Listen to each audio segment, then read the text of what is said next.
Y aquí estamos verdaderamente hoy para enfrentar la segunda de las preguntas. La pregunta de hace una semana era, ¿lo recordamos? ¿Quién soy? ¿Eh? Volver a la esencia, volver a la esencia. El descubrimiento casi natural a través del diálogo que no hay una sola esencia, que hay muchas esencias y que hay muchos seres y que cada uno es único, irrepetible y que está hecho de cosas diferentes, pero como nos recordaba Amanda, también de las mismas cosas. Y eso nos permite comunicar, nos permite ser compasivos, sentir junto lo mismo sin haber vivido necesariamente lo mismo. Aunque yo recuerdo perfectamente una frase que cuando se dice, ¿verdad? Yo me he llevado a la cama ese día, no me dejaba dormir. Una frase que probablemente Lilia no ha dicho con la intención de quitarnos el sueño, ¿verdad? Lo ha dicho con cierta naturalidad. Ella dijo, a mí me han pasado tantas cosas en la vida que pero han pasado a todos ustedes. Eso. Y a mí entonces se me ha puesto a caminar el cerebro, ¿no? Si lo que me ha pasado a mí verdaderamente podía haber pasado a todos y todas las demás. Eso es muy Perdón, fuerte. Paulo, Sí, perdón, ¿puedes repetir la frase de Lilia? No, no la escuché bien. bueno, ahora me siento casi un poco apenado porque tengo Lidia enfrente de mí y no sé con qué derecho yo estoy repitiendo su frase. Pero ella, cuando se presentó, si no me equivoco, dijo, bueno, anzi, no, cuando ella dijo lo que de que estaba hecha, de que estaba Ujú. hecha, ella dijo, yo estoy hecha de tantas cosas que me pasaron, que pero han pasado a todos ustedes, Ya, gracias. que era una manera distinta de decirle un poco lo que había dicho Amanda, ¿no? Estamos hechos de lo Sí. mismo, Ujú. estamos hechos de lo mismo sin ser lo mismo. Porque si fuéramos todos la misma persona, no habría chiste, ¿verdad? Somos muy diferentes, somos distintos y sin embargo estamos hechos básicamente de lo mismo. Vimos la vez pasada que estábamos hechos de dolor, de pérdidas, que estábamos hechos de éxitos, de fracasos, que estábamos hechos de dudas, de miedos. Bueno, estamos hechos de tantas cosas, de experiencia, ¿verdad? Que estamos hechos de ejemplos, que estamos hechos de palabras. Sí, pero no solamente de palabras. Es decir, la verdad, la construcción de lo que somos no depende solamente de nosotros. Hasta decimos, yo hice un ejemplo bastante irreverente, ¿no? Sobre el que se había hecho todo solo y que se había hecho todo de mierda, ¿no? Es que lo descubre demasiado tarde cuando siente, percibe ese olor insoportable, no sabe de dónde viene, hasta que no descubre que viene de él y que no se puede ni bañar, que no se lo puede quitar bañándose, porque así se ha hecho. Esa idea de hacerse solos, de hecho, es un mito. ¿Cuánta gente te lo dice con mucho orgullo? Yo me hice solo, ¿sí? Como si fuera posible estar hechos por nosotros mismos. Nosotros somos un resultado que solo en mínima parte pudimos controlar y que en gran parte tenemos la ilusión de haber controlado, pero nosotros crecimos con esa construcción y nos parece dominarla. Y a veces no es así. Por eso, volver a la esencia, que era el tema de la sesión pasada, es un ejercicio complejo, ¿verdad? Es un ejercicio complejo, porque uno no sabe exactamente a lo que vuelve. Y aquí quizás Rosana nos podría echar una mano más adelante, porque evidentemente el tema de la psicología humana juega un papel muy importante. Pero hoy la pregunta es otra. Hoy la pregunta es, por dónde camino. Y quizás,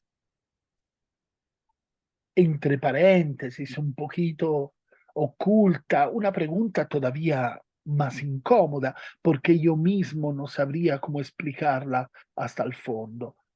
¿Por dónde debería caminar? Si es difícil decir exactamente por dónde camino, más complejo es aclarar por dónde debería caminar. Obviamente, Martin Buber, que es nuestra guía en este viaje fascinante adentro de nosotros mismos, miren, lo subrayo, no adentro de la persona humana, esa persona humana que francamente dudo que exista. Adentro de nosotros mismos, de nosotras mismas, cada quien explorándose a sí mismo. Martin Buber nos acompaña y dice, en cada uno de nosotros, en cada una de nosotras, hay algo valioso que no se encuentra en ninguna otra parte. Y esa idea de la unicidad es también la idea de la unicidad del camino. Nos dejamos con esa pregunta, ¿no? Con el rabino que decía, bueno, cuando yo me voy a morir, a mí Dios cuando me ve no me va a decir, ¿por qué no fuiste Moisés? ¿Por qué no fuiste Abraham? ¿Por qué no fuiste Jacobo? No, no. A mí Dios me va a decir, ¿por qué no fuiste Pablo? Cioè, ¿por qué no fuiste tú?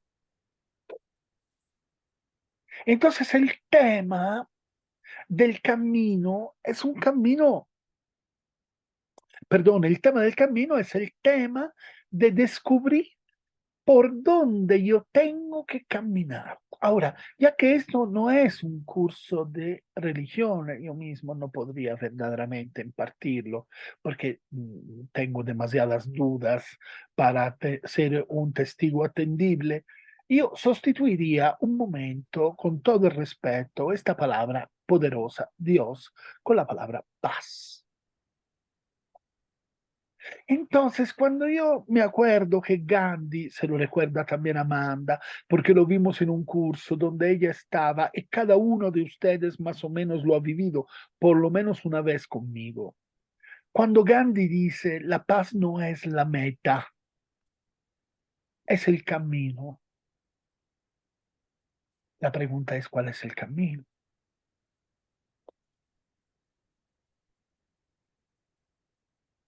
Buber dice una cosa que a mí me sorprende mucho. Dice que Dios Todopoderoso sería el que piense que para llegar a Él hay un camino solo. ¡Qué fuerza! Lo volteo hacia la paz y digo, ¿qué paz sería si para llegar a ella hubiera un solo camino? Todos los caminos llevan a la paz siempre y cuando tú quieras llegar a la paz. ¡Qué fuerza! Estoy parafraseando la filosofía, la sabiduría chasídica o hasídica, porque es justamente eso, ¿no? Todos los caminos llevan a Dios siempre y cuando el que camina quiera llegar a Dios, porque a lo mejor quiere llegar a otro lado, dice el rabino. Bueno, sustituyendo a Dios la paz, verdaderamente a mí se me enchina la piel. Todo camino lleva a la paz, siempre y cuando tú quieras caminar hacia la paz y no quieras caminar hacia otro lado. Ahora, para descubrir, como diría Buber, para descubrir cuál es mi camino, yo necesito ir un poquito más allá de la pregunta quién soy y dónde estoy. Sino a lo mejor debería está fuerte, pero ya llegó su turno, el turno de ustedes, ¿sí? Por eso está fuerte. Quizás yo debería empezar a preguntarme cómo soy.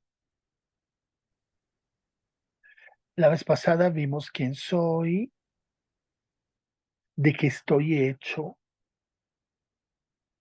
y el cómo soy es algo un poquito diferente. Es algo un poquito diferente.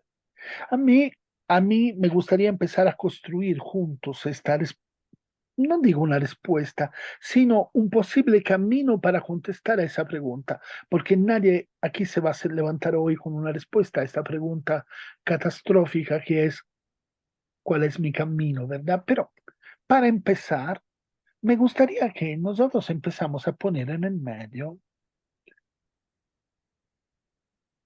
algo que a veces no nos gusta enfrentar.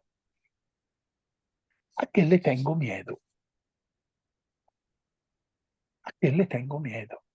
Ahora, yo recuerdo también una película con Gene Hackman y Keanu Reeves, donde un tipo levanta la mano y dice, yo le tengo miedo a la araña. Bueno, no es esta la pregunta, no antes que alguien se salga, yo le tengo miedo a los ratones, a mí me dan miedo los gatos. No, ¿a qué le tengo miedo? ¿Qué es algo que verdaderamente me asusta? No sé si alguien quiere empezar. Si quisiera empezar de Rosana, estilo karma, ¿no? La pregunta para la psicóloga, ¿a qué le tienes miedo? ¿A qué le tienes miedo, Rosana? Y así adelante todos y todas. Yo le, Rosana, tómate todo el tiempo, no tienes que contestar en 20 segundos, ¿eh? Y después ustedes levantan la mano después de Rosana y toman la palabra.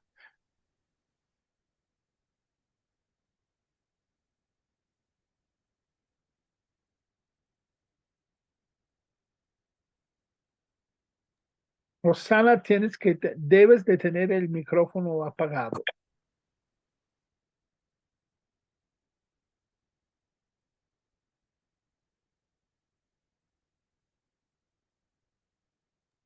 Rosana, tienes el micrófono apagado. Te lo prometo.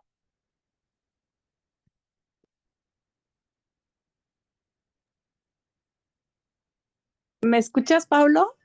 Creo que Sí, eres tú. no, yo lo tengo apagado. Yo lo No, tengo tienes prendido. que abrir el de Rosana, creo. A yo sí se lo puedo abrir con gusto, pero yo no se lo cerré. Para eso. Ahora prueba, Rosana. ¿Ya? Ya, Ok. cuéntanos. Y podemos dialogar, ¿eh? Tampoco, esa no es una cosa solo de una dirección. Entonces podemos reflexionar sobre lo que dice Rosana, agregar, quitar. Adelante, Rosana.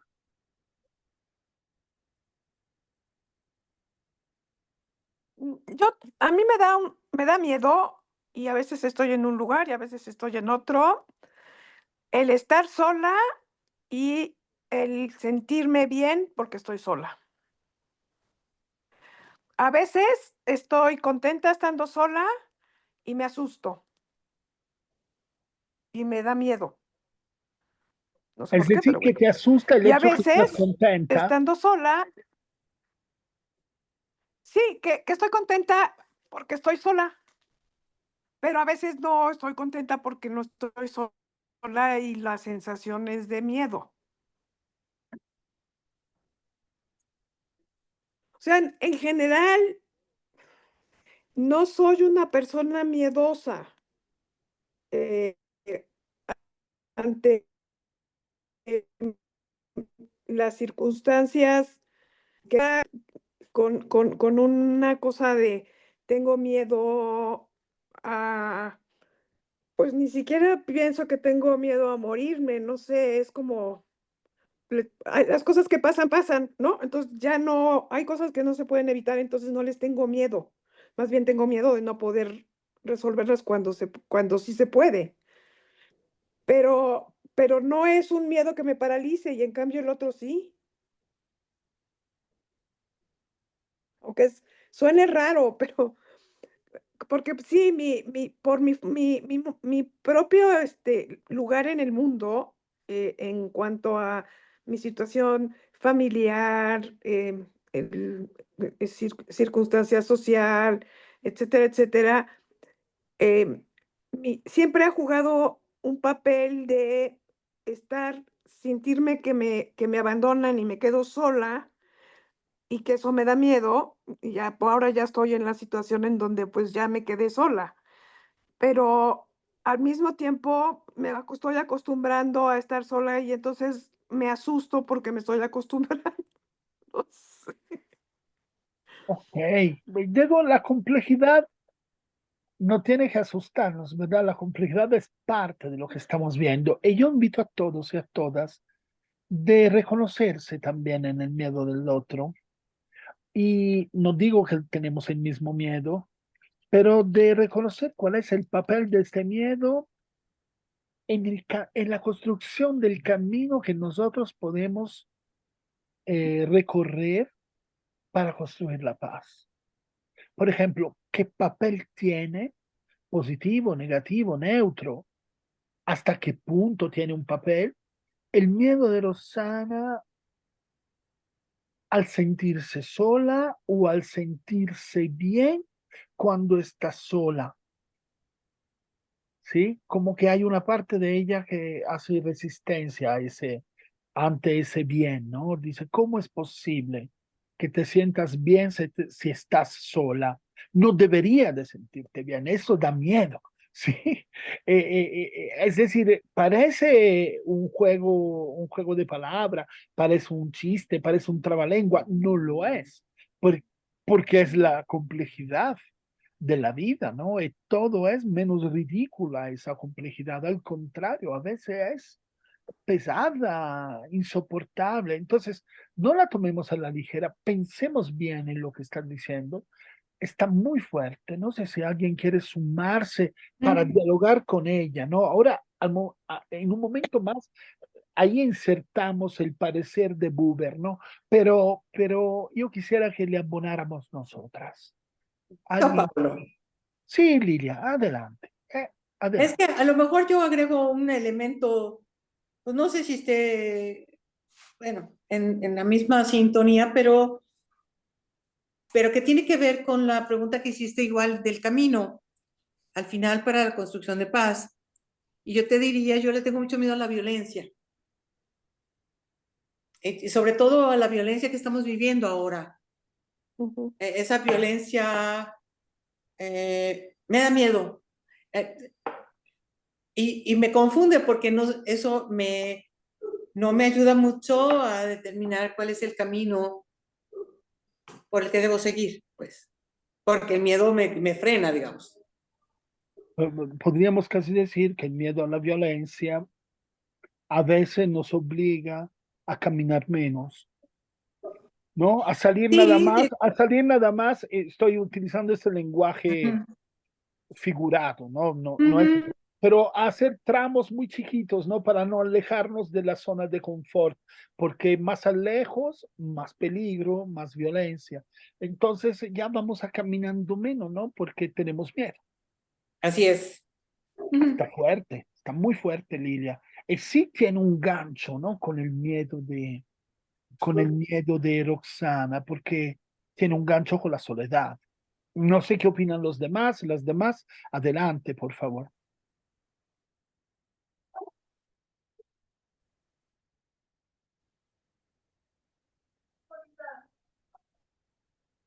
Yo Vuelve, Roxana, adelante. tenía,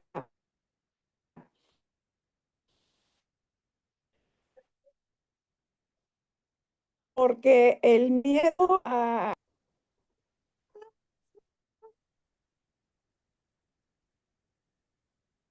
Ya, es que no sé si me están escuchando. Yo te estoy escuchando, creo que también los demás.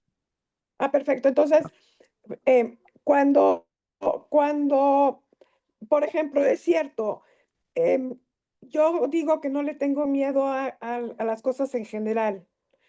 Y entonces me puedo mover perfectamente sola y me siento muy contenta y me defiendo sola. Y entonces me entra esa sensación de, pero no debería de estar tan contenta.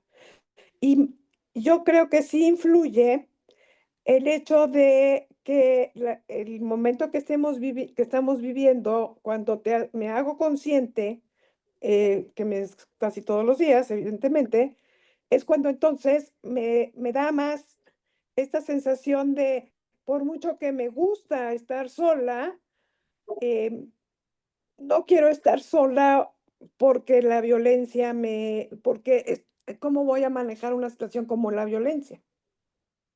Yo sola. Es todo un lío, ¿eh? Mi cuestionamiento existencial. Me gustaría escuchar a los y las demás.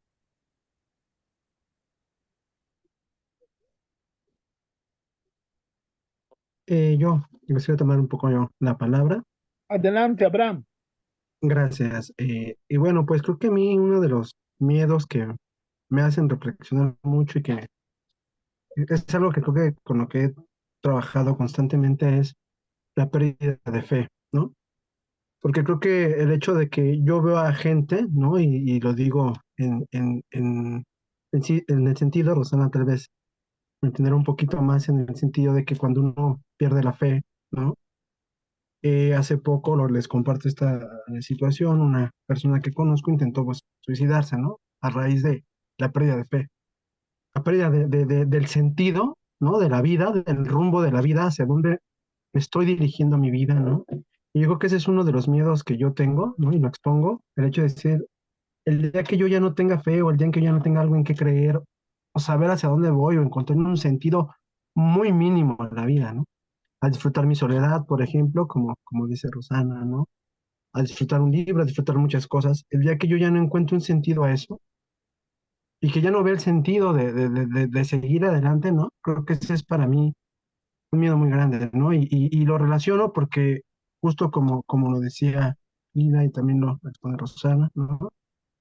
La violencia es algo que a mí en lo particular a veces me desilusiona mucho, ¿no? Y entro en crisis porque digo, ¿qué tanto vale la pena seguir, ¿no? Cuando realmente ves la violencia, ves la maldad, ves los discursos de poder, ves el empoderamiento, ves a la gente muriéndose de hambre en casa, ¿no? A raíz de las bombas. Y entonces yo a veces entro en crisis y digo, ¿hasta dónde yo puedo conservar esta fe, ¿no? De seguir adelante. Y siento que el día que yo pierda esa fe, por lo menos lo digo a título personal, creo que ya no encontraría un sentido, ¿no? Ni siquiera para poder seguir adelante. ¿Y qué se siente el vacío, ¿no? Cuando, por ejemplo, como les decía, cuando te enteras de que esa persona se intenta quitar la vida porque definitivamente ha perdido totalmente la fe, ¿no? Pero la fe en qué, en tus hijos, en tu familia, en qué. Entonces creo que para mí ese es uno de los miedos más grandes. Creo que perder la fe y en sí el perder la fe creo que para mí es perderme a mí mismo, ¿no? Dejar de creer siquiera un poco en lo que hago, en lo que he hecho, en lo que he construido, en mi trayectoria, justo lo que decía el doctor o lo que decíamos en la sesión pasada, ¿no? Es como de construirme sin poder volver a construirme y no recordar esa historia que tengo, que es lo que me hace lo que soy hoy en día, ¿no? Entonces creo que eso es para mí uno de los mayores miedos que tengo y que me genera, ¿no? Gracias.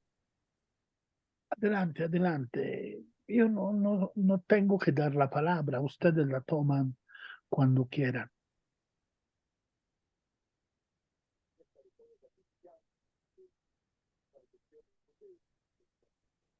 Todos le Bueno, tenemos miedo a algo, ¿no? Adelante, Amanda.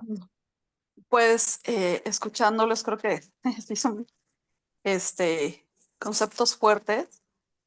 Mi miedo no tiene que ver con soledad, porque en realidad tengo muchas cosas y muchas personas siempre a mi alrededor, y entonces en realidad valoro la soledad porque es un momento que me da como paz y calma. Pero de momento reciente, en los últimos años, eh, nunca había tenido o me había percatado realmente de la edad que tengo. Siempre he sido como muy desinteresada en cuestiones de ponerle número, ¿no? A la edad que tengo. A raíz de la muerte de mi madre, eso me confrontó con muchas cosas de mi propia muerte, acerca de mi vida y mi muerte, y sobre todo un miedo que nunca había tenido y que se instaló en mí fuertemente, y es una de las razones por las que estoy aquí platicando en este curso con todos ustedes, y que cuando Paolo me hizo la invitación fue algo que yo sentí esta necesidad de como de aterrizarlo y de ver, hacer esta introspección mía. Fue más que la edad y más que lo que había vivido, era el sentido que tenía mi vida. O sea, el sentido de, sí, mi vida en el contexto de lo que me falta por vivir, que además, pues siendo bióloga, pues calculo que voy a vivir como 80 años, y dije, cumplí 50 años, me faltan 3 décadas. Y en ese momento 3 décadas me sonó muy poquito. O sea, verdaderamente me aterró el sentir que ya había pasado más de la mitad de mi vida. Y nunca lo había visualizado de esa manera. Tengo hijos, y entonces las décadas en ellos, y bueno, creo que Paolo no tiene a sus hijos más grandes que a los míos, entonces creo que el verlos grandes a ellos me dio un sentido diferente de que yo ya no era tan joven, pero además me plantó en el piso de las cosas que yo no he hecho y que quisiera hacer. Y el sentir que esas décadas se me podían pasar muy rápido y que quería como alcanzar a consolidar un sentido, darle un sentido a mi vida.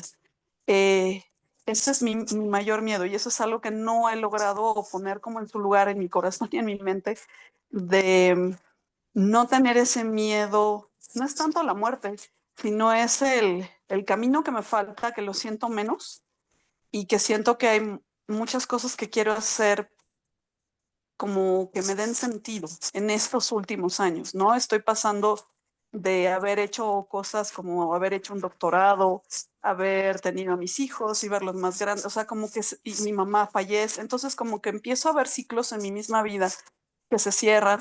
Tengo una amiga que también falleció, un poco más grande que yo, pero falleció de cáncer, entonces fue como de repente empezar a ver que ya no estaba en esa curva de que iba yo para arriba, ¿no? De hago esto, el doctorado, ¿no? O sea, siempre veía yo como que de repente sentí que ya lo que me falta es como del otro lado, y eso fue un sentimiento terrorífico. O sea, verdaderamente se me hizo un agujero en el estómago, nunca lo había sentido de esa forma, y sentir que yo me dije a mí misma, pues si me voy a morir como a los 80 años, tengo 3 décadas, y sentí que eso era poquísimo tiempo para darle como un sentido o hacer todavía como cosas. Yo me siento joven aquí, muy joven. Entonces, el hecho de que ya a lo mejor mi biología o lo que sea me está llevando a otro lado, ¿no? Entonces fue esa conjunción de la parte biológica, la parte mental, la espiritual, como no sé cómo definirlo, pero eso es en donde estoy. Estoy entre el terror de tratar de no asustarme por ese pensamiento, de sentir la inmediatez de que a lo mejor no puedo hacer algo, ¿no? Eh, ese es mi miedo mayor, ¿no? Yo no sé si ustedes sienten lo que yo siento en este momento, ¿no? Pero lo que estamos construyendo, lo que ustedes están construyendo ahora juntas, ¿no? Es algo verdaderamente aterrador en todos los sentidos, también en el sentido positivo de la palabra, ¿no? Verdaderamente no nos impone, ¿no? Yo siento muchísimas cosas cuando escucho a Amanda, cuando escucho los miedos de Roxana, el miedo a la violencia de Lilia, ¿no? Ahora, cuando ahora hablaba Roxana, ustedes lo saben, ¿no? Los niños, tú vas en un viaje, te subes al coche, el viaje será largo, tú lo sabes, el viaje durará 8 horas y después de 5 minutos el niño dice, ¿cuánto falta? ¿No? Y te da risa, digo, te deja de dar risa cuando te lo pregunta por la vez 250, ¿no? ¿Cuánto falta, no? Y es tan interesante eso que yo sienta que falta poco en un determinado momento de mi vida cuando nadie sabe cuánto falta. porque la bióloga también me enseña que si bien es verdad que nosotros, ¿no? Tenemos 80, 84 años, ¿no? En promedio, ¿no? De camino posible, también es verdad que muchos se paran en 15, en 22, en 35, en 47, y nadie sabe cuánto. Entonces, ¿cuándo es que empieza el miedo a que ya no tengo tanto tiempo, ¿no? ¿Y por qué empieza? Cuando nadie sabe efectivamente cuánto falta. Y es un tema interesante, el tema del miedo al tiempo que pasa, ¿no? Es un tema que a mí en lo personal me prueba, me pone a prueba mucho, ¿no? No sé qué piensa Andrés, qué piensa Silvia. Adelante, digo, aquí estamos eh, para escucharlas. Aquí ya a la antigüita Roxana tiene que agregar algo. Adelante, Roxana. Aquí número Y libre de quería, intervenciones.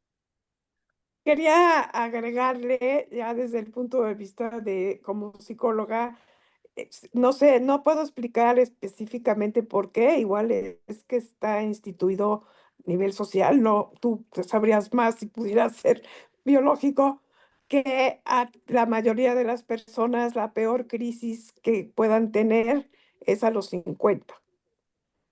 ¿Y por qué? No sé si es porque es medio siglo, si porque coincide precisamente con lo que vives de la edad de tus hijos, la edad de tus padres, si están, si no están, o sea, pero es un momento en que si las demás personas, bueno, yo me imagino que soy de los mayores, ¿no? Pero porque ya pasé hace mucho rato, pero sí puedo decir que de cualquier crisis que puedo, digo, y que he tenido muchas en mi vida, a los 50 era horrible. Y el cuestionamiento que te haces de dónde estás y para dónde quieres ir y qué es lo que ha pasado y cómo está. Y es cómo llegas ahí, ¿no? Es como, ¿cómo llegué aquí? No entiendo.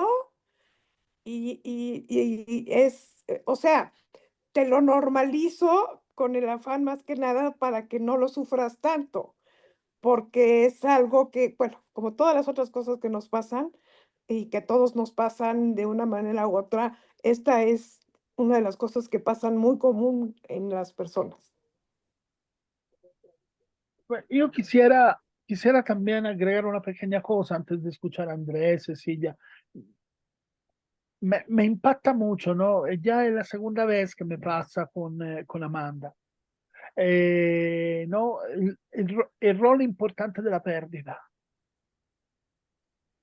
Ujú. Eh, Me gustaría comprender también entre nosotros, y yo mismo quiero comprenderlo, por qué la pérdida nos quita un poco el, el tapete debajo de los pies, ¿no? Como que la pérdida de repente nos pone preguntas, ¿no? La vez pasada la pregunta es, ¿quién soy verdaderamente ahora que te perdí?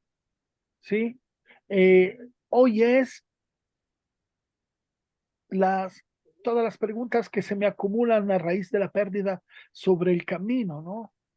¿Cuánto dura? Vas a ver que, ¿no? Ujú. Cuando yo empiezo a ver que se acaba el camino de los en las que pensaba eran eternos, ¿no? Que no podían irse porque ahí estaban, eran parte de mi entorno, ¿no? Eran parte de mi vida. De repente veo que se van, entonces empiezo a preguntarme también sobre mi propio camino, ¿no? ¿Cómo la pérdida a veces tiene más impacto en nuestro camino y hasta en nuestra esencia que la presencia? Cuando se dice, me doy cuenta de que no estás, ahora que no estás, ¿no? Porque antes que estabas no le daba tanta importancia al hecho que estabas, pero ahora que ya no estás, me doy cuenta que no estás, ¿no? Entonces, ustedes que sienten, porque miren que aquí la pregunta fundamental, no quiero quemarla, pero quizás es el momento de decirlo, es si el camino lo elijo o si el camino lo encuentro. O si el camino se me presenta a mí,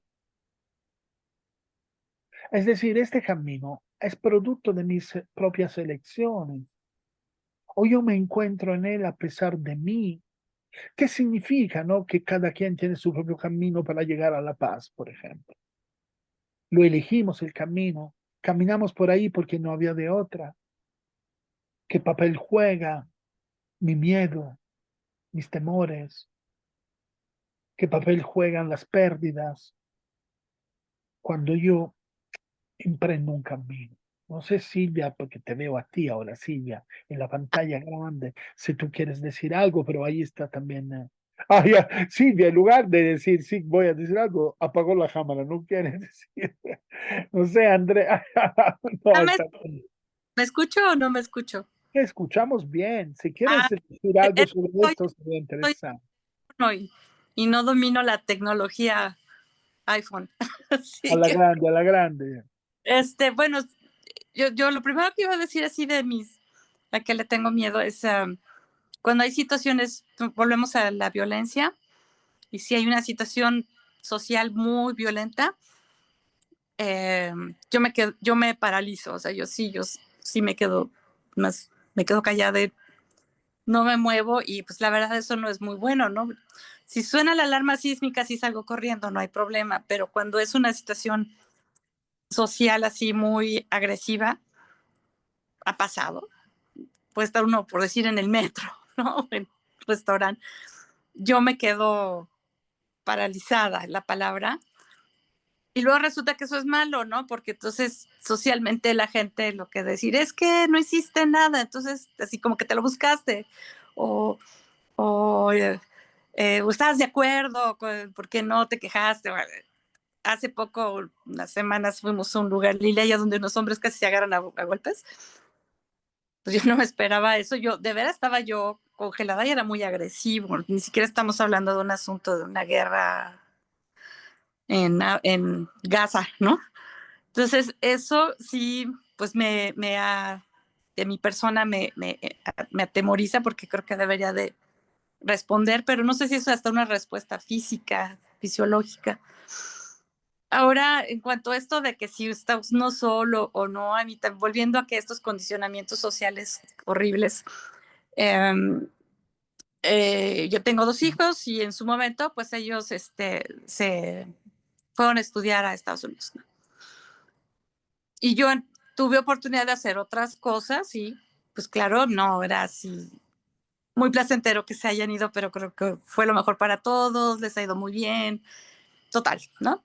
Y luego me encontraba gente que me preguntaban por ellos, no, fíjate que están estudiando en tal parte, ¿no? Ay, entonces te quedaste solita. Y es una cosa así como que uno siente que la sangre se baja. Ahí es una de las ocasiones en las que yo me quedo congelada, hablando de eso. Y aparte de viniendo de las personas, ni siquiera les digo los nombres, ¿no? Que me voltearan la situación de esa manera, ¿no? Entonces, mi modo de decirles, pues sí, estamos todos aquí muy contentos y además he tenido la oportunidad de hacer otras cosas. Simplemente me congelé. Y es un condicionamiento social terrible, ¿no? Y yo ahí a lo mejor no debería de congelarme, pero luego cuando ando de contestona, pues se me voltea la cosa, ¿no? Entonces, pues, y es agresividad, es violencia. Ujú. Qué fuerte. Ah, Andrés, ¿quieres agregar algo? Faltas tú, como dirían los hermanos Castro, no sé. Este, mira, yo pienso que tengo muchos miedos a muchas cosas, ¿no? Mm,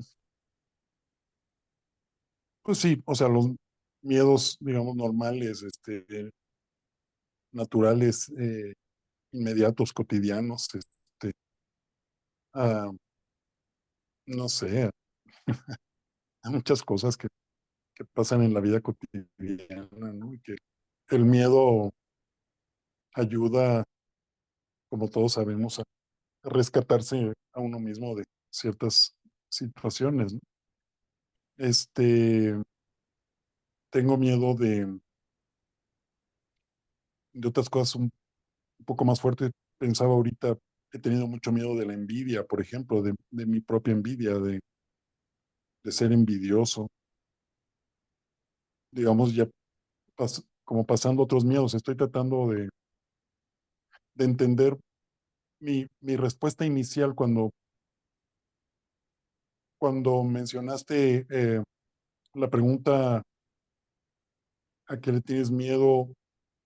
Lo primero que pensé, digamos, de una forma auténtica o inmediata, que es como a lo que más atiendo, generalmente es me tengo miedo a mí mismo. O sea, pensé, no puedo tener miedo a otra cosa, finalmente. O sea, entonces empecé a esbozar, tratando de relajarme, escuchando a todas y todos, a qué le tengo miedo, ¿no? Y sí, me di cuenta de que sí tengo miedo también a esas cosas cotidianas, a algunos vicios personales como la envidia. Mm, ¿Qué más? A que mi hijo me haga preguntas extrañas que no pueda yo contestar y me voltee como calcetín, intentando contestarle. Pero persevera la idea inicial, ¿no? La idea del miedo a mí mismo. Acabo de sufrir una pérdida muy extraña, ¿no? Muy extraña porque es muy dolorosa, es especialmente difícil.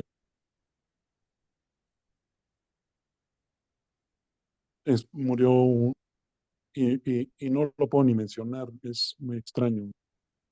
Me ha, me ha abierto, me ha abierto a una experiencia muy fuerte de la vida. No, ya no sé por dónde agarrar la palabra muerte, por dónde agarrar la palabra vida. Es, es, es más impresionante ahorita la palabra vida, es más hermosa, digamos. Pero me ha metido en una situación muy especial, muy específica, tanto de la ayuda a mi esposa, que es quien sufrió más fuertemente esta pérdida, a mis hijos, que también les duele muchísimo. Y estoy en esa vida cotidiana, digamos, esforzándome, ejerciéndome como esposo, como padre, como yerno de mis suegros. Pero me he topado, sí, me he encontrado, me he topado de pronto con esas dos palabras, como en un infinito que, que se está eslabonando. Y quiero decir, no quiero ser mamón ni pedante hablando de cosas así, pero sí como que vida y muerte se convierten en este infinito que es el 8. Y ha sido muy impresionante y muy hermoso también, por otra parte. Hoy le puse unas velas a esta persona maravillosa que se nos fue y me he quedado pensando mucho en la vida personal, ¿no? En la vida personal.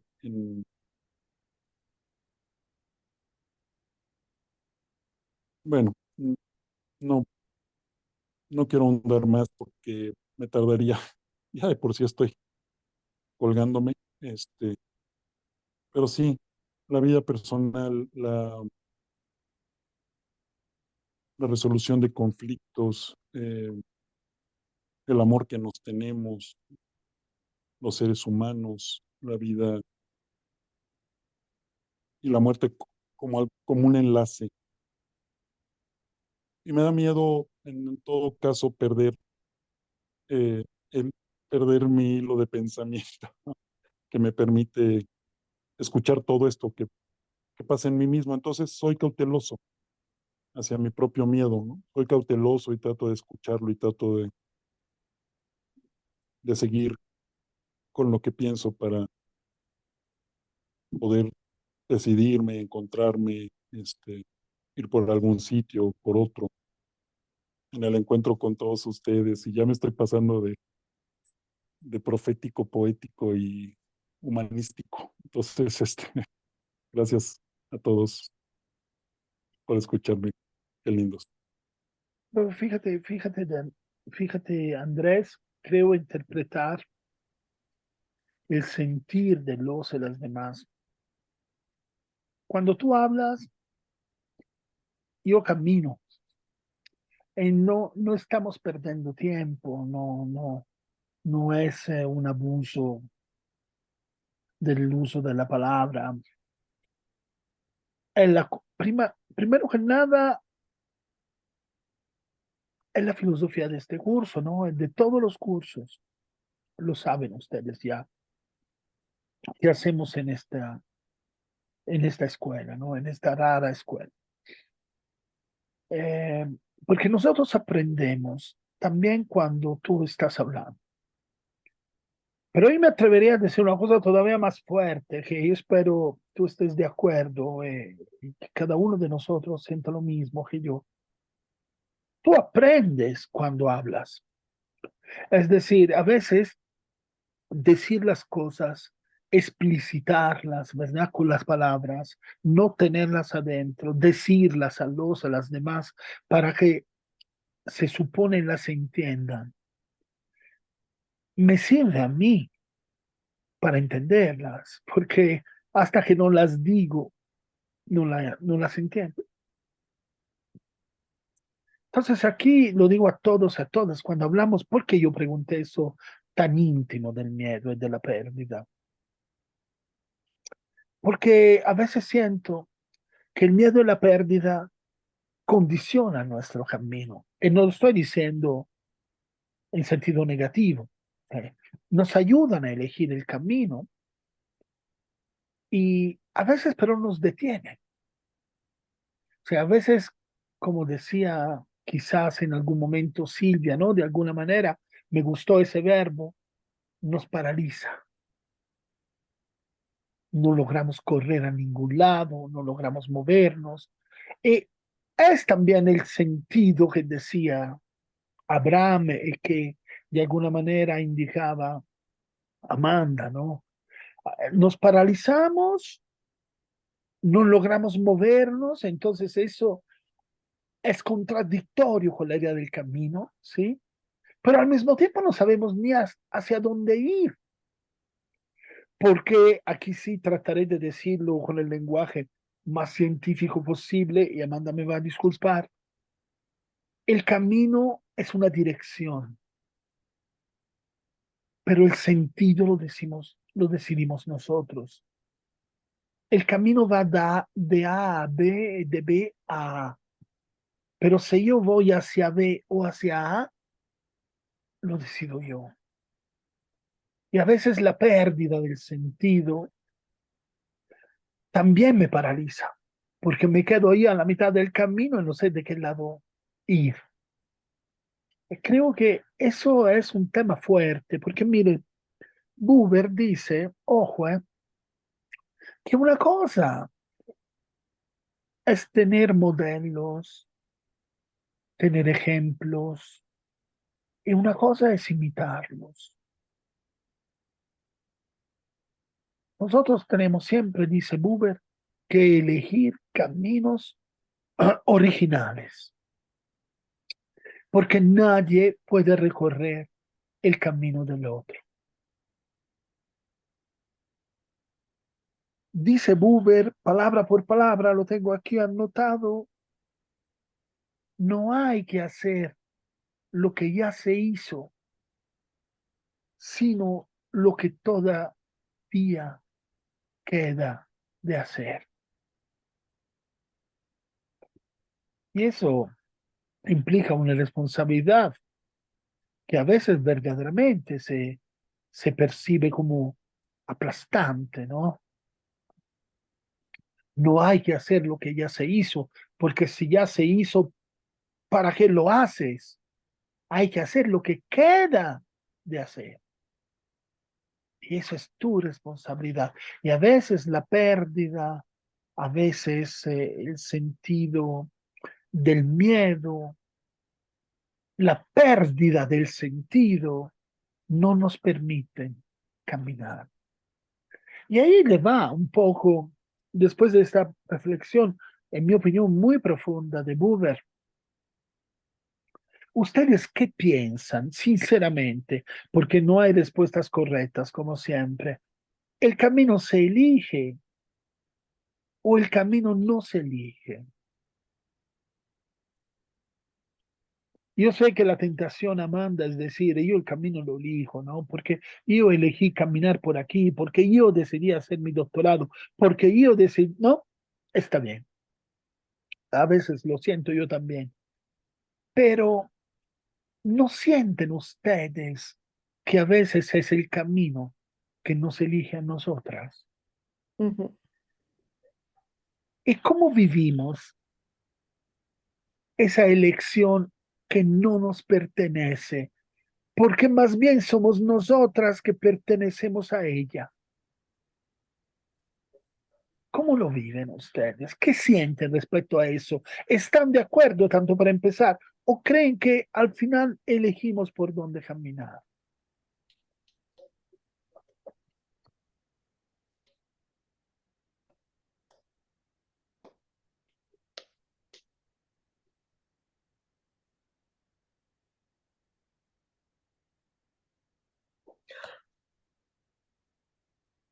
Libre, libre, libre, libre, sí, sin permiso.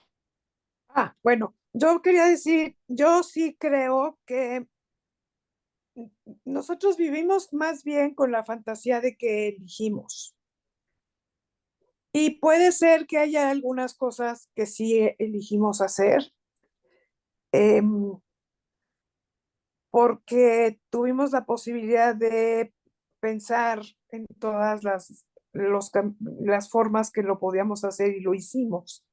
Sí es que se puede ser como específico en cuanto a, yo escogí esta carrera, y yo escogí hacer un doctorado, yo escogí, y, pero también las circunstancias de la vida, que esas ya son las que no son necesariamente son controlables, que son las que nosotros ya no escogemos, te lo permiten o no te lo permiten, porque hay muchas cosas que podrían haber sucedido que no te hubieran permitido hacer eso que tú decidiste hacer. Y también hubieron muchas que lo hicieron. Entonces, a mí hay una cosa que me ayudó mucho cuando lo escuché en una película de un escritor que le pregunta, un escritor joven, hablando de otro escritor, pero ¿cómo es posible que este hombre que escribía tan bien de repente dejó de escribir y qué es lo que le pasó?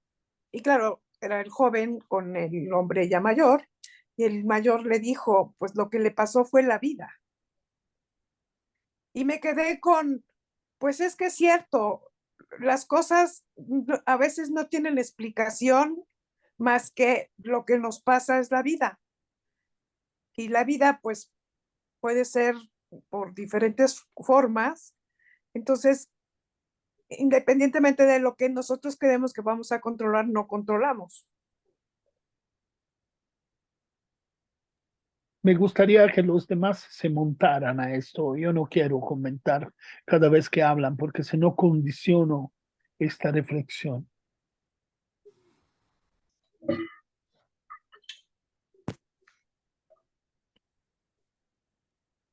Bueno, yo, Bueno, adelante, este, adelante. ¿sí? ¿Puedo? Ah, no, o si quieres tú, no, Adelante, no adelante, había. por favor. Gracias. Bueno, primero agradecer a Rosana antes porque sí sus palabras, viniendo de un profesional, sí me ayudan a pensar que esta es una etapa donde justo estoy, nunca me había pasado y tienes, o sea, toda la razón lo ve uno y dices, pues sí, claro, si uno se ve y piensa en todas estas cosas, pues tiene sentido, ¿no? Que de repente uno se cuestione y esté en esta búsqueda y sí me da aliento saber que en algún momento me va a pasar y voy a poder otra vez estacionar las cosas que siento en un lugar. Y también estoy muy de acuerdo con Paolo cuando dice que uno elige el sentido, y sí es cierto, es en realidad lo que uno busca.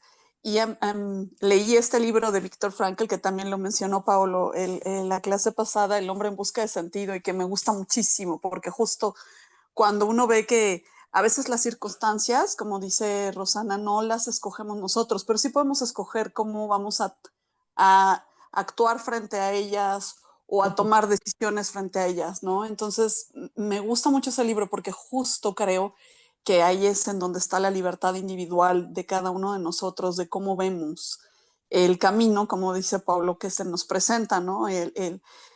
Sí creo también que hay cosas que escogimos, como efectivamente una carrera o algo así, y sí creo que hay cosas que yo al menos en mi juventud no entendí y que ahora que gracias me gusta mucho en ese sentido, lo positivo es que me gusta la edad que tengo porque creo que la experiencia me da otra visión de cuando veo hacia atrás cosas que me parecieron que me dieron miedo, mi juventud, a lo mejor ahorita me río y digo, en serio, o sea, pero ese camino sí me parece que es la suma de estas elecciones y nuestras circunstancias, como entre las dos cosas, ¿no?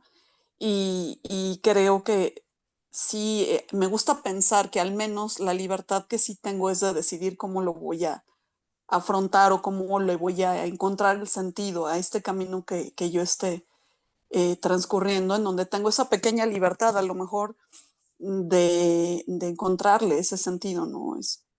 Me parece que es como una libertad muy básica en nosotros, ¿no? El cómo vemos las circunstancias y el sentido que les damos en el camino que estamos recorriendo exactamente.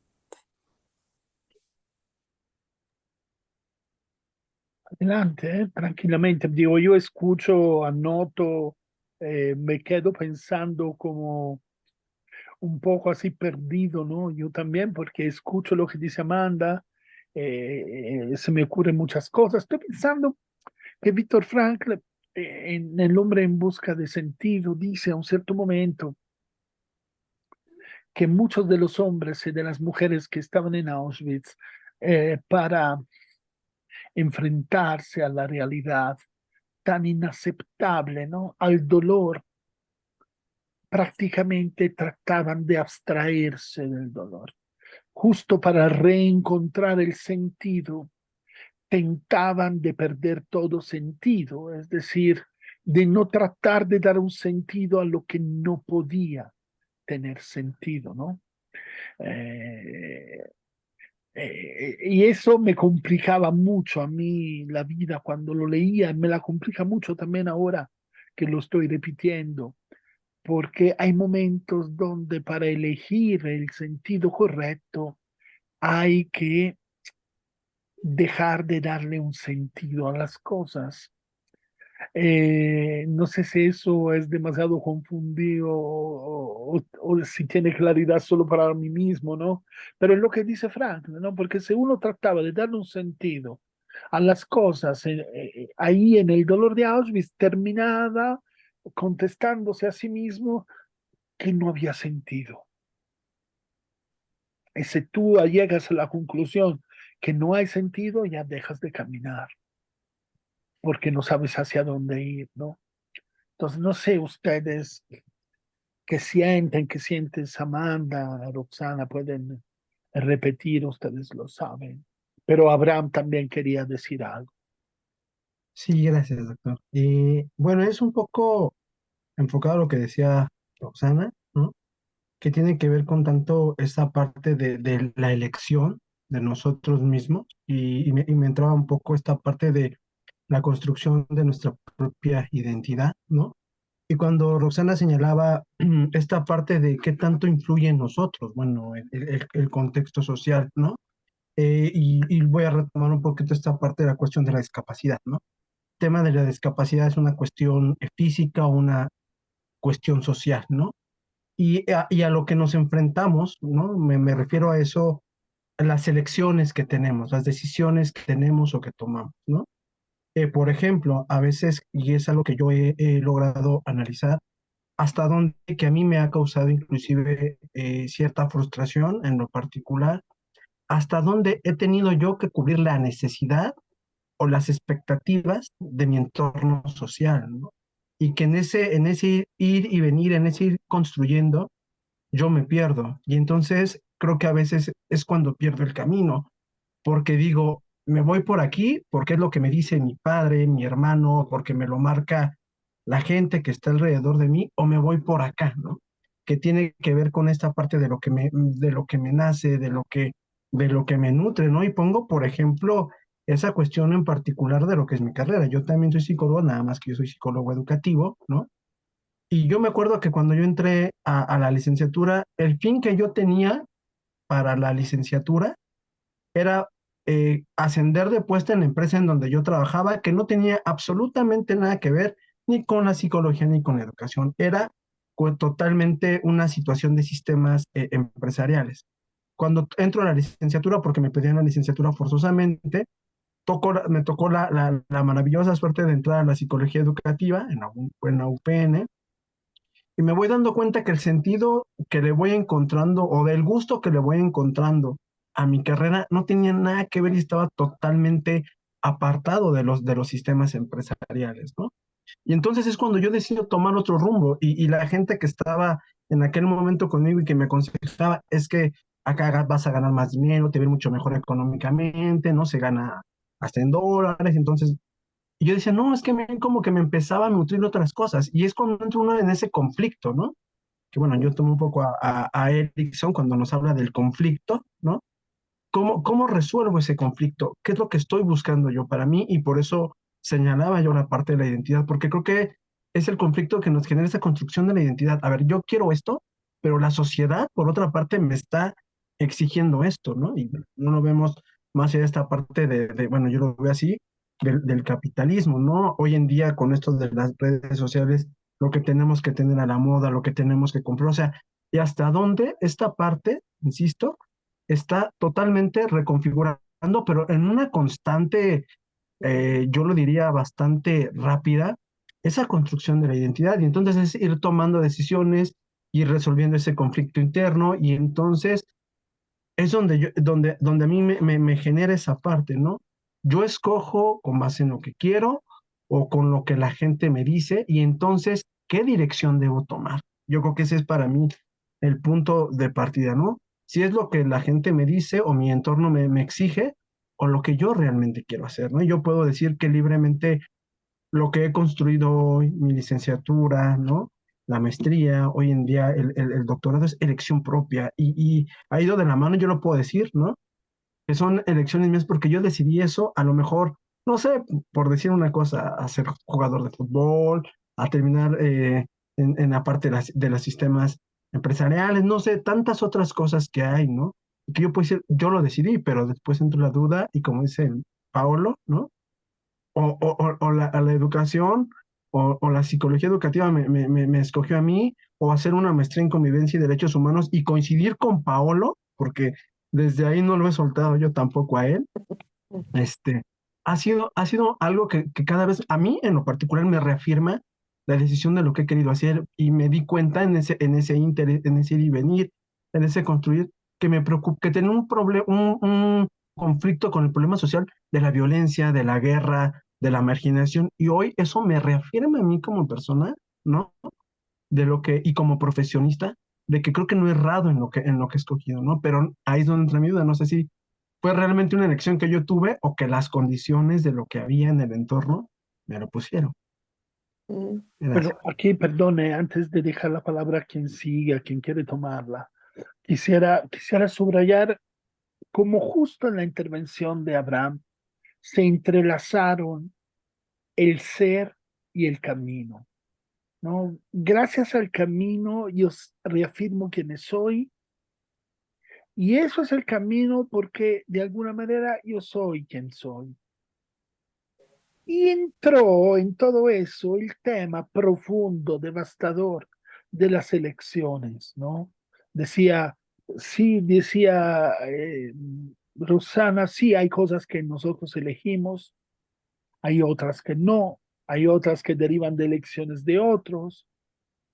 Claro está que siempre al final los que eliges los que eligen somos nosotros, ¿verdad? Porque recuerdo una película dramática, trágica, que yo no puedo ver con gusto, que se llama La elección de Sophie, no sé si se acuerdan, con Meryl Streep, donde a una madre le piden elegir entre sus dos hijas, dejando que una muera.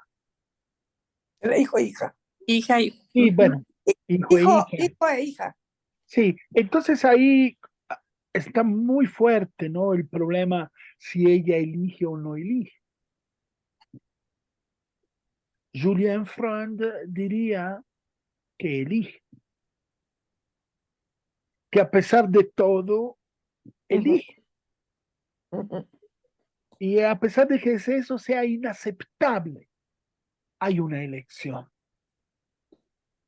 Hay una elección. Lo dejo ahí solo para crear más confusión y quizás también provocar un poquito de dolor en cada uno de nosotros, de nosotras, pero es evidente, ¿no? Que el tema de la elección, cuando hablamos del camino, es importante, ¿no? Martin Buber dice, el camino a través del cual podemos llegar a la paz es indicado solamente por tres cosas: saber quiénes somos, conocer nuestros miedos y saber nuestras cualidades. Eso es el camino. Queremos saber cuál es el camino que conduce a la paz, tenemos que contestar esas tres cosas. Por eso la relación con quien soy. No sé si alguien quiere agregar, porque hay muchos que todavía no han tomado la palabra sobre el tema. Y hay Perdón. que parar, porque se nos va el tiempo. Yo se lo digo. Oye, oigan, yo por, Adelante.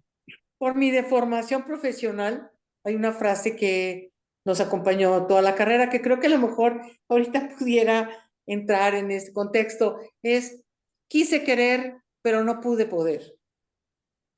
Sí, yo pude haber querido muchas cosas, pero no pude haber hecho esas cosas, porque aunque yo hubiera querido, las condiciones materiales en ese momento eran muy complicadas para cada quien, digamos, ¿no?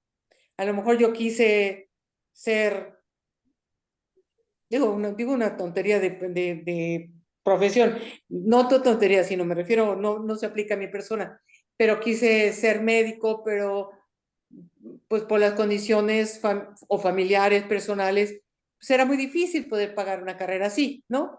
Entonces, bueno, yo decidí, digamos, el second best, vuelvo a usar palabras que se estudian en economía, pues el segundo mejor, ¿no? Y eso, claro, ahí coincido con Amanda que hasta esa situación, pues sí me pregunto con la manera que yo, el camino que seguiré de la mejor manera, pero no es el que yo escogí necesariamente, sino la vida me fue poniendo. Así es una canción, igual, quise querer, pero no pude poder, ¿no? Está muy bien, suena maravilloso. Sí, y la puedes aplicar en todos los sentidos. Por ejemplo, si tienes una tristeza amorosa, pues dices, bueno, quise querer, pero no pude poder. Pues ni modo, digo, no funcionó, no sé, ¿no? Sí, en No, general, en todas las fíjense, cosas de África. yo le doy mucha importancia a todas esas fuentes que parecen un poco apócrifas, ¿no? Porque uno dice, no, tendríamos que mencionar a Platón, a Sócrates, a No, y después se No, llega, ¿no? Y yo le doy mucha importancia, porque mira, no sé, Lilia, lo habrás pensado seguro. Quise querer. Significa que no quise. Yo quise querer, pero no quise. No pude poder. ¿Ok? es un juego de Parece, palabras muy mexicano. parece juego de palabra, pero detrás del juego de palabra, otra vez, está la complejidad de la vida. Sí, Yo sí, claro. quise querer, Es sabiduría popular. exacto. ¿no? Yo quise querer, me recuerda, se lo cuento brevemente antes de dejar la palabra a las demás que todavía no han hablado, porque como ven, ustedes aportan cosas extraordinariamente importantes. Ujú. Un día yo fui llamado, bueno, a escribir una cosa, no sé por qué me llamaron a mí, ¿verdad? Pero a escribir una cosa para la conferencia episcopal mexicana. Ok. Bueno, Entonces, no sé por qué, la verdad, porque mi currículum no es muy afín a ellos, pero recuerdo que estaba ahí un tipo extraordinario que venía de Italia, se llamaba Luigi Ciottino, que ha, porque todavía vive, jugado toda su vida para transformar la violencia, esa violencia que tanto nos asusta, ¿sí? A nuestro alrededor. Entonces me acuerdo que un cardenal, no voy a mencionarlo porque no hizo un figurón, digamos así, pero muy inocentemente levantó la mano y dijo, Luigi, ¿qué tengo que hacer para que las cosas cambien? Y yo recuerdo que de manera muy despiadada, verdaderamente demasiado directa, Luigi le contestó, el hecho que tú me lo preguntes significa que no haces nada. Eso. Ah, So, al cardenal se le cayó la cara. Ma io no celebré adentro de mí esa caída de la cara porque más bien me dio pena, verdaderamente pena, cioè de alguna manera me conmovió porque sentí que esa caída de la cara era sincera, era inesperada. Él no pensaba haber hecho una pregunta, quizás hasta pensaba haber hecho una pregunta así formal, ma no era una pregunta formal, era una pregunta devastadora, que habría camino a una respuesta todavía más devastadora, ¿no? El hecho que tú me lo preguntes significa que no haces nada. Eso.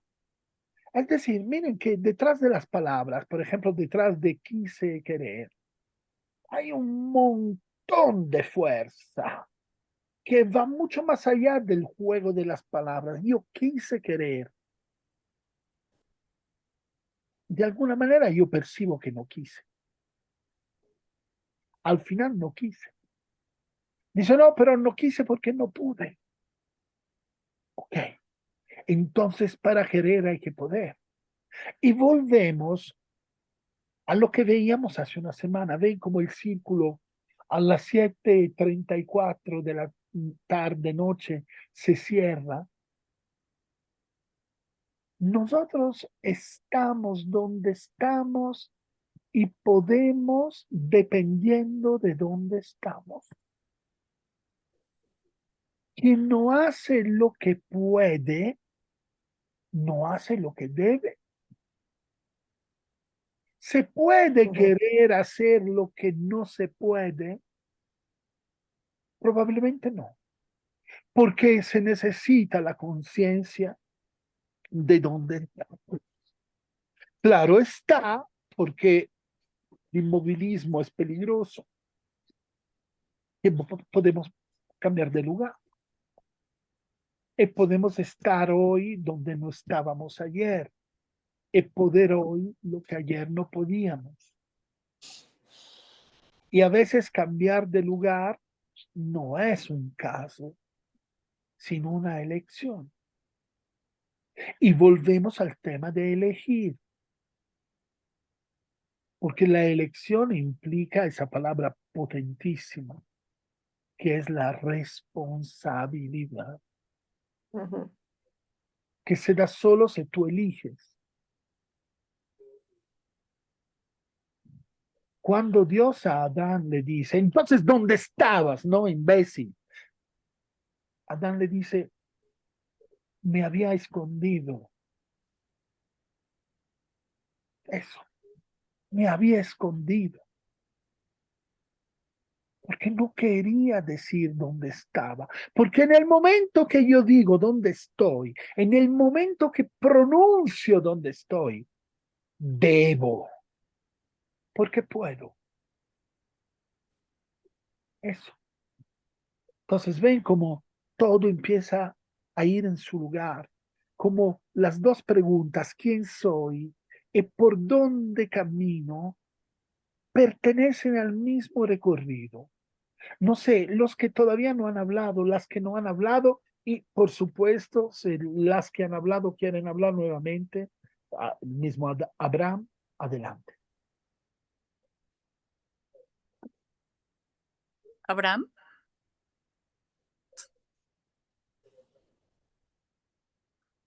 Mande. No, no, Ya. no, no, si querías hablar, no, no, inmediatamente Silvia quería darte la palabra a la fuerza. A mí Claro. siempre me parece un poco raro, ¿no?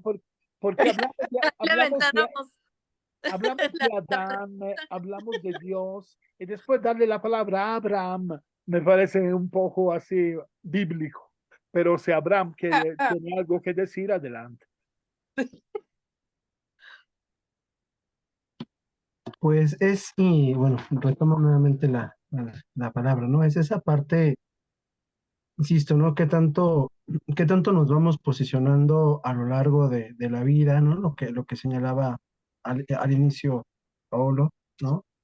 Cuando mencionaba que desde donde estamos, ¿no? O sea, los que no hacemos lo que podemos hacer, entonces no hacemos lo que tenemos que hacer, ¿no? Y lo veo yo a través del curso, ¿no? De que he tomado, como les platicaba hace un ratito, un poquito cerca de mi trayectoria, ¿no? Cuando yo decidí tomar esa maestría, todo lo que aprendí, todo lo que vi, a mí me abrió un mundo completamente a lo que yo hasta ese momento conocía.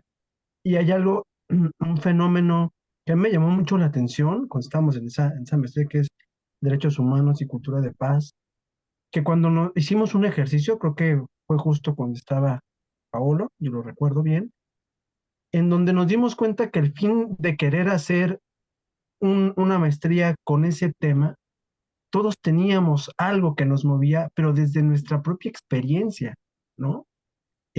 Había gente que había sido violentada de alguna otra manera, ¿no? Habíamos gente que de alguna manera nos había movido por alguna razón de la vida el estar en ese tema de construcción de paz, ¿no? De defender los derechos, porque nos sentíamos, yo creo que en algún momento, y yo lo he sentido, vulnerados de nuestros propios derechos, ¿no? Entonces yo creo que eso es lo que nos lleva a todos a coincidir. Cuando yo empezaba a escuchar a mis compañeros en aquel ejercicio, decía, wow, o sea, cómo todos tenemos algo que nos ha marcado, que nos ha posicionado aquí, ¿no? Pero Claro. entonces, cuando estamos ya posicionados ahí, cuando ya estamos dentro, cuando yo que tengo la oportunidad de trabajar en una escuela, lo que hago yo como parte de la comunidad escolar para transmitir, ¿no? Ese mensaje de construcción de paz. ¿Qué hago yo para poder encaminar a los chicos, a los alumnos, a pensar las cosas de una manera distinta cuando hablamos de construcción de paz, ¿no? Entonces creo que es y es lo que a mí me retomo de lo que dijo el doctor Paolo hace un momento, ¿no? ¿Qué estoy haciendo yo, como nos decía una maestra, desde mi trinchera, ¿no?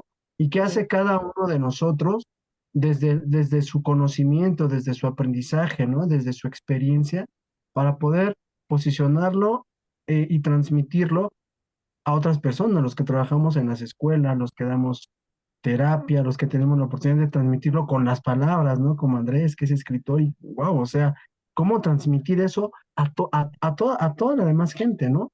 Y eso es lo que a mí creo que me mueve y me hace, perdón, mucho reflexionar toda esta sesión, todo lo que ustedes han señalado. Gracias. Alguien más adelante, yo no voy a hablar, solo al final.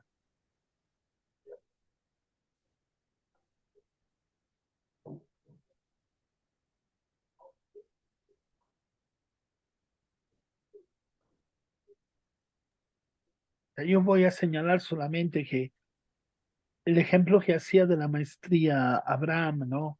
Y de las razones que habían llevado muchos maestros, muchas maestras, colegas de Abraham a tomar ese camino, ¿no? Las razones eran distintas, a veces idénticas, a veces era el miedo, a veces era la voluntad, casi la necesidad de defenderse de esos derechos. Recuerdo perfectamente el primer día, ¿no? Cuando a la pregunta que nadie se esperaba, ¿por qué están aquí? No faltó quien dijo, estamos aquí porque la gente, utilizando el tema de los derechos, nos ataca. Porque yo tengo miedo a los derechos humanos, porque le tengo miedo a la paz, porque si yo le grito a un alumno me llevan, me llevan a la Comisión de Derechos Humanos, si yo lo toco en un hombro me llevan a la Comisión de Derechos Humanos. Vamos, aquí está Amanda, ser maestros es complejo, ¿no? Ya no sabes a veces cómo, hasta dónde, hasta cuándo, si mirar, si no mirar, si tocar, si no tocar, si gritar o no gritar. Y a veces gritan tanto que tú quisieras gritar más que ellos, pero tú no tienes derecho a gritar. Y entonces viene el tema que dice Abraham, ¿no? Entonces mis derechos, ¿dónde quedan? Porque yo también soy persona, mis derechos. Entonces, si yo no le encuentro sentido a todo eso, decido caminar, porque quiero encontrar un sentido. Y recuerdo, ¿no? Como el camino transformó muchas personas. Transformó muchas personas, ¿no? Y las personas olvidaron al final del camino el por qué estaban ahí. O sea, olvidaron que estaban ahí porque no aguantaban los derechos. Ahora sí querían los derechos, pero porque se sentían parte de ellos. Entonces, eso lo quiero rescatar solamente para darle el tiempo a ustedes de encontrar el momento para intervenir. Pero que quede, ¿no? Que quede esta experiencia, porque a veces no sabemos por qué estamos en el camino. Y las razones son distintas. No estamos todos en el... No es cuando tú te subes a un tren, tú dices, bueno, todo el mundo va al mismo lugar. Sí, todo el mundo va al mismo lugar, pero nadie se subió al tren por la misma razón. Y eso es que a veces perdemos de vista, ¿no? Que no es suficiente estar en el tren. Hay que saber también por qué estamos ahí. Entonces, ¿quién quiere tomar la palabra?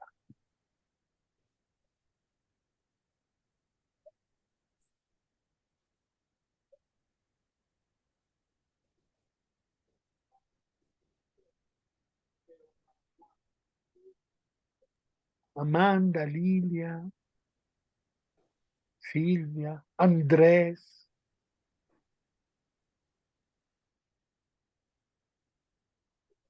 Los y las que ya hablaron pueden retomar la palabra libremente.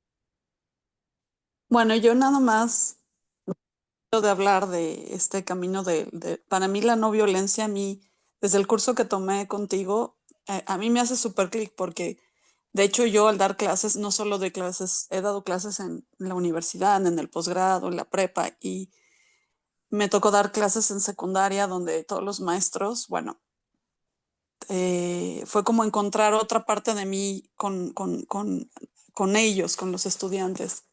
Y a mí me hizo mucho sentido tu curso en cuanto al camino de la docencia, pensándolo como ese camino de la no violencia, porque a mí no me gusta gritar y no les grito a nadie, ni siquiera, o sea, ni a mis hijos, ni a mis estudiantes, ni nada. Entonces, mis colegas a veces criticaban que a veces había ruido en mi salón y para ellos el gritarles o el amenazarlos o algo, y a mí eso no me gusta porque siento justo que es una cuestión de violencia hacia ellos, porque además es una incomprensión de la edad que ellos tienen, que son adolescentes, donde es difícil la autogestión de sus emociones o del control y donde las aulas muchas veces no están construidas como para que ellos estén ahí tanto tiempo sentados y no se sientan ellos mismos desesperados. Entonces, para mí este curso que diste y esto que hablamos ahorita del camino, sí, para mí la no violencia, que además me encanta que lo digas como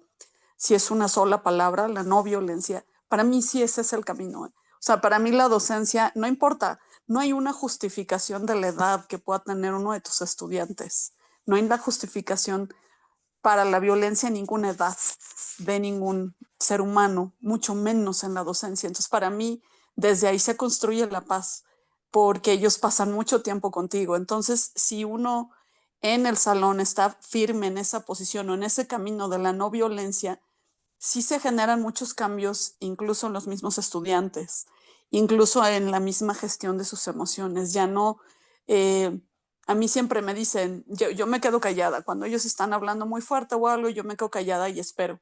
Y ellos mismos empiezan a decir, Amanda ya está callada, vamos a callarnos. Y entre ellos mismos se gestionan, ya deja de hablar o algo. Para mí ese sí es el camino. Fíjate que en la docencia sí encuentro un total eco en la no violencia. No puedes enseñar con violencia. No, no se puede enseñar desde la imposición y desde el grito. A mí no, o sea, eso de gritar, o sea, pues como que, ¿cómo? ¿No? O sea, ¿qué estoy enseñando de mí misma al al manejar la violencia y decirles no sean violentos, ¿no? No griten, no se griten entre ustedes, ¿no? Algo. Y creo que hablando de caminos, al menos ese en mi vida lo tengo muy claro, el de la no violencia, en mi práctica, ni tampoco con mis hijos. Sí creo que es muy pobre el hecho de agotar el grito o el castigo. Yo creo que sí hay otras formas, pero sobre todo para mí en la clase, sí es la no violencia. Fíjate, Amanda, no sé qué opinan las y los demás, pero no gritar es más cansado. Y eso me recuerda una cosa, ¿no? Que caminar implica también la fatiga. No hay camino que no canse en el sentido físico de la palabra, ¿no? Cuando uno camina le duelen las piernas, cuando uno camina le duele la espalda porque carga la mochila. A veces es cansado esperar que ellos se organicen, que ellos se callen solos, que se den cuenta que tú no estás hablando. Es evidente que el camino que los y las demás te aconsejan, que pretenderían casi de ti, ¿no? Porque tienes que gritarles, porque tienes que amenazarlos, porque evidentemente si ellos no se callan debe de haber una sanción. Al final del día ese es el camino más ligero, en la mochila más vacía, no implica tanto trabajo porque un grito, una amenaza y todo el mundo se calla. Mientras esperar que el mundo se autorregule lleva más tiempo, lleva más trabajo, ¿no? El camino está hecho de subidas, de bajadas, te duelen las rodillas, te dan calambres, a veces tienes que parar, tienes que quitarte la mochila, mirar lo que tienes adentro, constatar con mucha tristeza que pusiste un montón de cosas que no tenías que llevar, que pesan un montón, ¿sí? Lo digo porque el lenguaje figurado, como sí, no metafórico, nos ayuda a entender la importancia de lo que dice Amanda, ¿no? Cuando Amanda habla del camino de la no violencia. Bueno, se me ocurre también otra cosa cuando Amanda dice esto. Se me ocurre que hay un camino que se recorre y hay un modo Salura, de salura. caminar. Hay un modo de caminar. Y el modo es tan importante cuanto el camino. Podemos caminar todos en el mismo sendero, pero no todos caminamos de la misma forma, ¿no? Entonces es muy importante cuántos colegas tuyos, Amanda, cuántos profesores de los que están trabajando con Abraham, por ejemplo, caminan porque saben dónde tienen que llegar y mantienen un paso firme porque tienen que llegar a tiempo. Y jamás se voltean atrás para ver si todos y todas están ahí caminando con ellos. ¿Cuántas veces de esa forma hay colegas nuestros o nuestras que pierden a los muchachos, a las muchachas, que se quedan atrás porque ese ritmo no era su ritmo? Es decir, hay manera, modos de caminar que pueden también ser violentos, ¿sí? El paso sin mirarse atrás, ¿no? Y eso vale para la profesión de Amanda, la profesión de Abraham, pero vale también para otras profesiones y para otros ámbitos profesionales. Y vale también en la universidad, hablando Silvia, vale también en la universidad, no vale solamente en la escuela donde están chavos y chavas, niños y niñas, también donde están jóvenes adultos, pasa lo mismo. Entonces, adelante, ¿quién quiere intervenir? Tenemos todavía 10 minutos.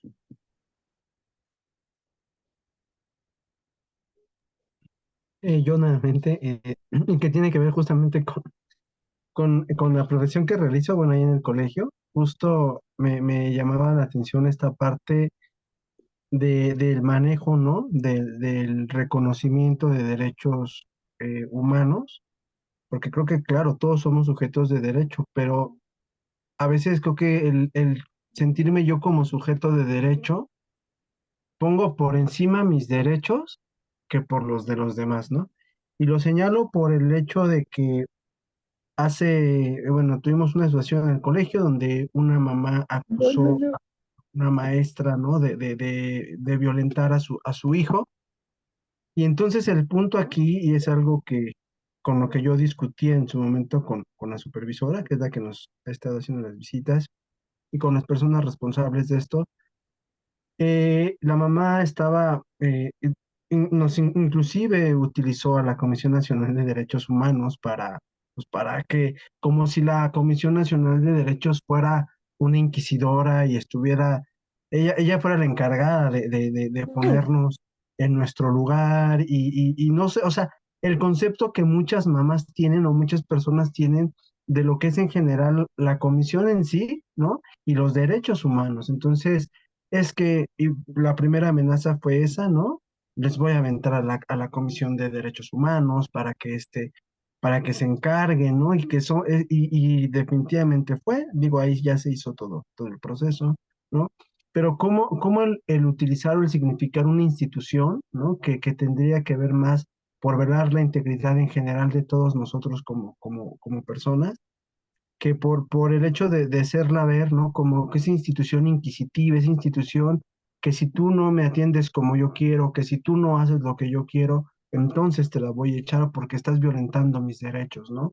Y pongo al centro a la maestra que se sintió violentada porque, perdón, afortunadamente para nosotros y desafortunadamente para ella, eran falsas las acusaciones. Se actuó de manera correcta y afortunadamente, bueno, pues la misma comisión y las instancias correspondientes fallaron obviamente a favor del colegio. En nosotros se dieron cuenta que lo que era ahí había ahí una manipulación. Pero a lo que voy es, ¿dónde se pone entonces la dignidad de la maestra? ¿Dónde se pone mi propia dignidad? Porque también estamos, o yo estoy inmerso, ¿no? Y de todas esas personas, con el afán de una persona que cree, ¿no? Que está por encima de sus derechos, sí, de nuestros derechos, los derechos de ella, y no se presta ese diálogo, y entonces creo yo que es ese mal uso, porque creo que a veces se le da esa parte de los derechos humanos, ¿no? Y creo que eso es un ejemplo, bueno, nos toca a nosotros, bueno, a mí en lo particular, dentro de la institución donde laboro, son quejas, ¿no? A veces de los papás, que son un poco exquisitos en algunas ocasiones, y como bien lo decía Amanda, ¿no? Pues nosotros tampoco nos gusta violentar, porque además entra el interés superior del niño, ¿no? Y hay una serie de ahí de cosas, ¿no? Pero creo que, perdón por la expresión que voy a usar, pero a veces creo que prostituimos mucho esa palabra de derechos humanos y de comisión. Entonces yo creo que es encauzar, encaminar el punto, ¿no? Y el término, y llegar a entender que los derechos humanos, bueno, todos somos dignos de esos derechos, que todos merecemos protegerlos, pero a través no de una institución, sino de nosotros mismos, del respeto hacia las demás personas, ¿no? El tener siempre ese diálogo con las personas, aprender a resolver los conflictos. Creo que ese es el punto de lo que a mí me ha movido, ¿no? Y lo retomo justo por lo que decía Paulo cuando hablaba de los derechos o lo que hemos venido señalando, ¿no? Durante esta sesión. No sé si alguien quiere decir algo más antes que yo cierre un momento esta sesión, pero si alguien quiere tomar la palabra, es el momento de tomar. Me parece que estas últimas intervenciones nos dan algunos tips importantes. Como les decía, no solamente hay que elegir el camino, con la conciencia que no hay un camino igual al otro, y a sabienda que todo camino es correcto, siempre y cuando quizá nosotros quisiéramos llegar a donde tenemos que llegar. Es decir, decía Buber, todos los caminos conducen a Dios siempre y cuando el hombre quiera llegar a Dios. Porque si tú quieres llegar a algo más, el camino no lleva ahí. ¿Ok? Entonces, eso es importante. Yo en lugar de Dios pongo la paz. Entonces, sabiendo eso, sabiendo que no hay un camino igual al otro, y que sí nosotros tenemos la posibilidad de elegir nuestro propio camino, pero a sabienda que también el camino es el producto de cosas que nosotros no podemos elegir. Sabiendo todo esto, es muy importante saber también cómo caminar. Amanda que no grita, que no violenta, indica una manera de caminar. Claro está, ¿no? Que también nosotros tenemos que estar conscientes en esa complejidad de, como diría Edgar Morin, donde nos movemos, que así como nosotros damos importancia a los derechos de los demás, habrá unas personas que usan los derechos en contra de nosotros. Y a lo mejor no hay nada más perverso que utilizar la dignidad humana para afectar a la dignidad de los y las demás. Y lo vemos todos los días, ¿no? Vemos bombas utilizadas para enseñar a los y a las demás a respetar los derechos humanos. ¿Sí? Como si la violencia pudiera enseñar la paz. Lo vemos. Entonces esa contradicción está debajo de nuestros ojos. Hoy nosotros cumplimos con la segunda pregunta. ¿Por dónde tengo que caminar? Pero también la reflexión, ¿por dónde estoy caminando? Y vimos cómo se relaciona con la primera. ¿Quién soy? ¿De qué estoy hecho? ¿Dónde estoy? La próxima semana enfrentaremos un tema importante, que es el tema de la decisión. El tema de la decisión que de alguna manera tiene que ver con el verbo elegir. Pero la elección y la decisión no son exactamente lo mismo. Y cuando hablamos de paz, decidir y elegir juegan un papel fundamental. Si les parece, prácticamente van a dar las 8 en pocos segundos. Creo que para hoy hicimos muchísimo. Entonces, les deseo unas buenas noches. Nos vemos el próximo martes para enfrentar la tercera sesión de este viaje, acompañados por Martin Buber. A ratito les paso la grabación.